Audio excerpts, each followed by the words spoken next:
Muy buenas tardes, amados hermanos en el Señor. Les saludamos en el nombre de nuestro Salvador, Jesucristo. Damos gracias a Dios porque nos concede reunirnos en esta tarde especial, una tarde más de la Semana Mayor, conocida en la historia como la Semana de Pasión y Muerte de nuestro Señor y Salvador Jesucristo. Ese gran sacrificio que Él hizo en la cruz por cada uno de nosotros, cuando su sangre corre en el Calvario para salvarnos de todo pecado y de toda maldad. En esta tarde, hermanos, vamos a meditar sobre las 7 palabras. Voy a iniciar con las primeras 3 en esta reflexión. La primera palabra le hemos llamado la palabra del perdón. Padre, perdónalos, porque no saben lo que hacen. La podemos encontrar en Lucas capítulo 23, versículo 34. Al ver a nuestro Señor Jesucristo colgado en aquella cruenta cruz, en ese día tan memorable, nos damos cuenta que atrás quedan 33 años de la vida maravillosa que el mundo jamás ha conocido. Vimos pasar en Belén la escena de su nacimiento virginal, la matanza de los inocentes por las manos del cruel Herodes, la huida a Egipto, el bautismo en el Jordán, la tentación en el desierto, los 3 años de una labor ministerial intensa, la oposición creciente también de la clase sacerdotal de aquel tiempo, y la agonía y el arresto en Getsemaní, el proceso ilegal ante Anás y Caifás, los sumos sacerdotes, y sobre todo las interrogaciones de Pilato, el gobernador romano, quien confesó no encontrar en él falta alguna, pero después lo condenó a ser crucificado. Los latigazos, los insultos, las burlas, la corona de espinas, el dolor intensísimo de los clavos y el sol desgarrador de esa tarde, todo contribuyó a esa tragedia colosal e incomparable. ¿Cuáles serían sus primeras palabras en tales circunstancias? ¿Serían argumentos refutando las falsas acusaciones de aquel tiempo? ¿O pediría a su padre que hiciera descender fuego del cielo para destruir en ese momento a sus enemigos? No, amado hermano. El cielo y la tierra estaban en suspenso, esperando atento una respuesta. En esta crucifixión encontramos algo muy diferente a cualquier otra que jamás hubiera antes. Por ejemplo, los próximos a morir crucificados por lo regular eran hostiles y cobardes.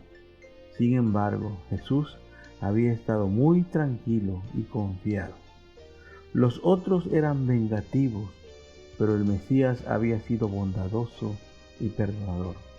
Los otros prorrumpían en gritos, clamores, gemidos de dolor, acompañado de terribles maldiciones y blasfemias, de tal modo que en ocasiones hasta les cortaban la lengua para callarlos. Pero en Jesucristo no fue así, porque aquí se cumplió la profecía de Isaías cuando dijo: enmudeció y no abrió su boca. Cabe mencionar que la crucifixión era la pena de muerte, castigo máximo que un delincuente podría recibir por parte de las autoridades romanas en ese tiempo. Sin embargo, cuán diferente fue la crucifixión del Salvador, porque en ella encontramos el reflejo del amor divino de Dios. Por eso de sus labios no sale nunca una palabra de violencia, sino una voz dulce y armoniosa llena de amor que decía: Padre, perdónalos porque no saben lo que hacen. La reacción del ser humano lleno de pecado no se hacía esperar, porque la gente impulsada por el enemigo dirigida por el demonio, gritaban y decían: fuera con él, crucifícale, crucifícale. Pero él enmudeció y no abrió su boca. Como cordero fue llevado al matadero. Esta palabra de perdón atravesó cielo y tierra, porque ninguna petición más divina que esta ha sido dirigida al cielo desde que el hombre existe. Esta no es cualquier petición, es una oración de un Dios encarnado a un Dios soberano. Unos contrastes nos ayudarán a apreciar mejor la grandeza y el significado práctico y profundo de esta oración de nuestro Señor Jesucristo. Por ejemplo, ¿cuándo vemos que la naturaleza perdona? Nunca. El tigre con sus dientes filosos no perdona a sus víctimas temblorosas. El huracán no conoce el perdón. El terremoto tampoco perdona innumerables víctimas. Y por lo general tampoco es natural que el hombre por sí solo pueda perdonar. Por ejemplo, Sansón no perdonó a los filisteos. Y a menudo sucede que una mujer decepcionada tampoco perdona. Y es entonces desde esta perspectiva que podemos entender, que podemos analizar la oración de Jesús y concluir diciendo que todo lo que Cristo predicó acerca del perdón en el Sermón del Monte lo practicó con su vida en el Monte Calvario. Por eso con divina belleza manifiesta su misericordia, su amor divino, mientras crucificado por el odio, por tus pecados y por mis pecados, el amor encarnado habló desde la cruz diciendo: Padre, perdónalos porque no saben lo que hacen. La segunda palabra le hemos llamado la promesa del paraíso.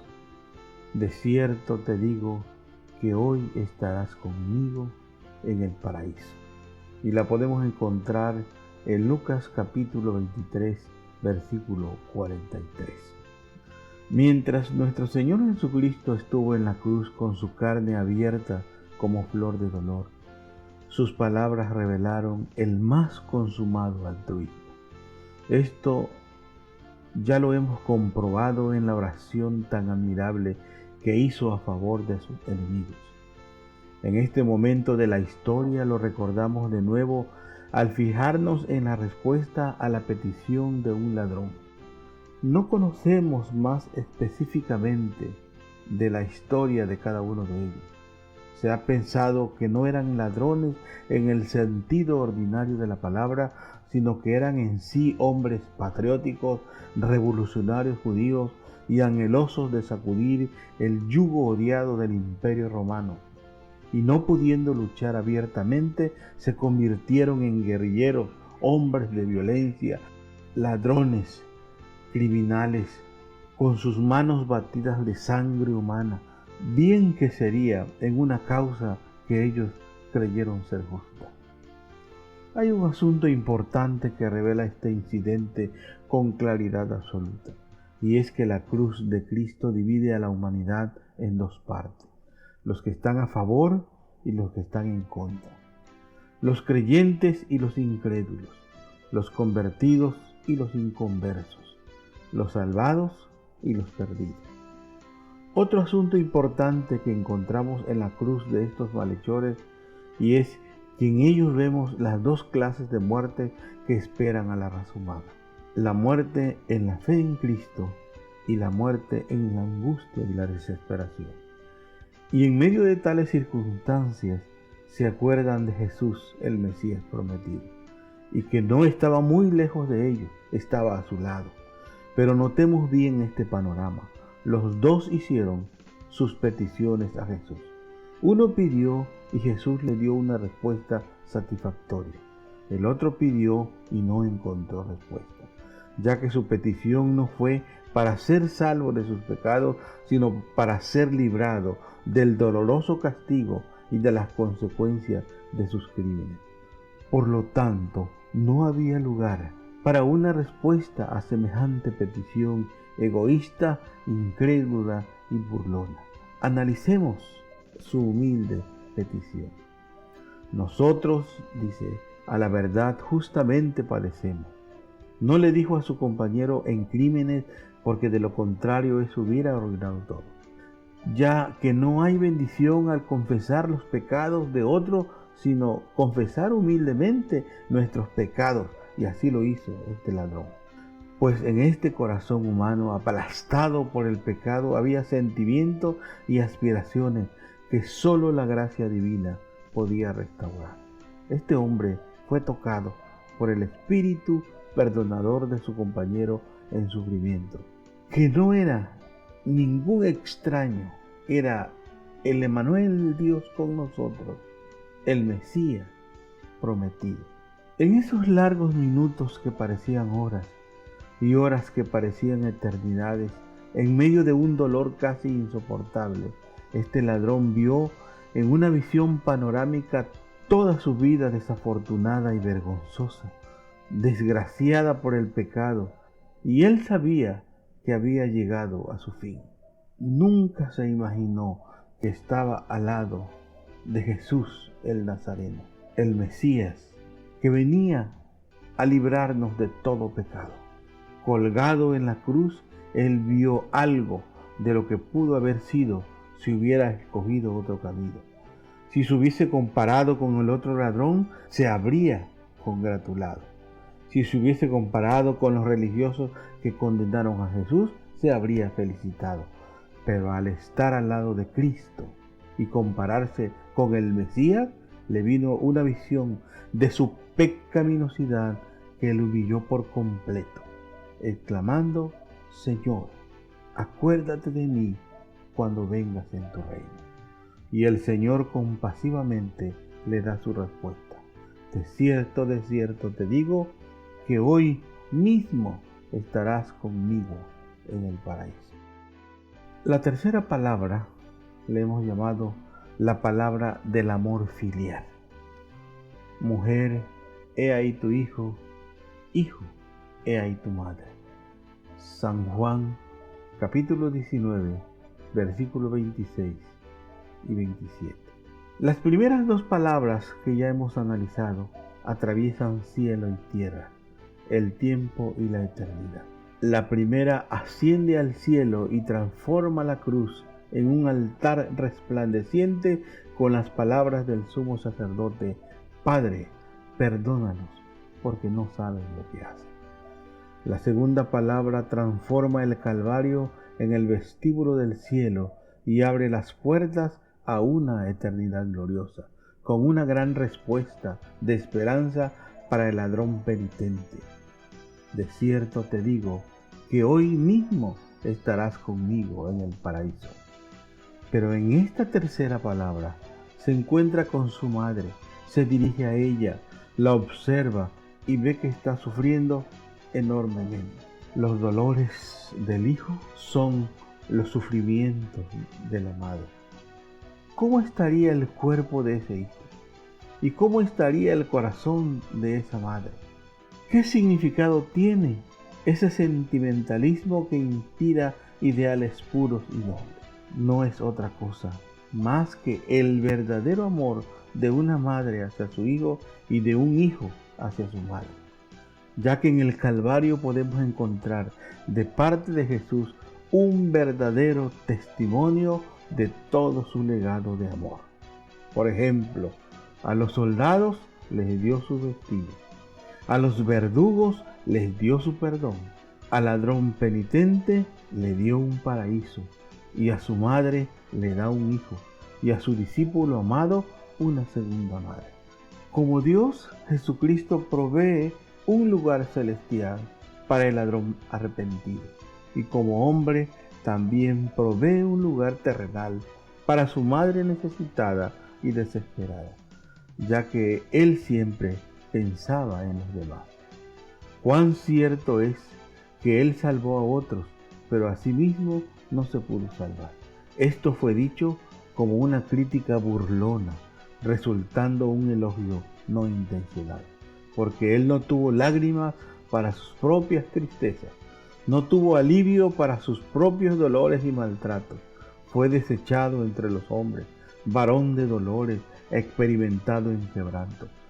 Pero en el Getsemaní sudó como grandes gotas de sangre, y en el Gólgota derrama su sangre en propiciación por nuestros pecados. Amados hermanos, es muy notable que en los evangelios no se cite ningún caso de alguna mujer que hablara alguna palabra en contra de Cristo. Analicemos pues algunos detalles en cuanto a esto. En la caída de la raza humana, una mujer tomó parte importante en este hecho que marcó la historia. Pero en la muerte del Salvador, ninguna tuvo participación. Por otra parte, vemos a la esposa de Pilato con un sentimiento especial, amonestando a su esposo para no hacer nada en contra de ese hombre justo. Y todavía más, las mujeres fueron las últimas en alejarse de la cruz y las primeras en llegar al sepulcro esa mañana de resurrección. ¿Qué cuadro más conmovedor del amor de una madre hacia un hijo es este? En verdad, una gran espada había atravesado su corazón, porque los tormentos del hijo en la cruz eran las torturas de la madre. Su corazón sangraba con las heridas del Salvador. Sin embargo, no la vemos arrancando sus cabellos en sus llantos y tristeza. No rasga su vestido, ni da voces de desesperación, puesto que fue sostenida por la divina gracia de Dios nuestro Padre. Sin duda, su sufrimiento fue grande en extremo, más que en ninguna madre en toda la historia del mundo. Podemos notar que la madre de un criminal sufre cuando presencia el castigo de su hijo. ¿Cuánto más debió haber sufrido la madre de uno que era la bondad encarnada, la perfección inmaculada, pero que no obstante había sido despreciado, vilipendiado y condenado a una muerte vergonzosa, la cual no merecía? Qué ejemplar fue la devoción filial de Jesús. Y aunque no pudo hacer otro tanto más en beneficio de su propia madre, sino hasta 3 días después, con todo quiso aligerar su dura suerte y así apaciguar su dolor, su angustia y su desolación. Nuestro Señor Jesucristo nos enseña en este cuadro conmovedor que el verdadero amor no es solo de palabras, sino de hecho, ya que su sacrificio en la cruz es una prueba del gran amor de Dios para nosotros. Él nos amó primero y nos amó hasta la muerte. Alcemos nuestra vista y miremos la cruz en el Calvario, porque Cristo allí nos está enseñando la realidad de su gran amor. Mujer, he ahí tu hijo. Hijo, he ahí tu madre. Amén.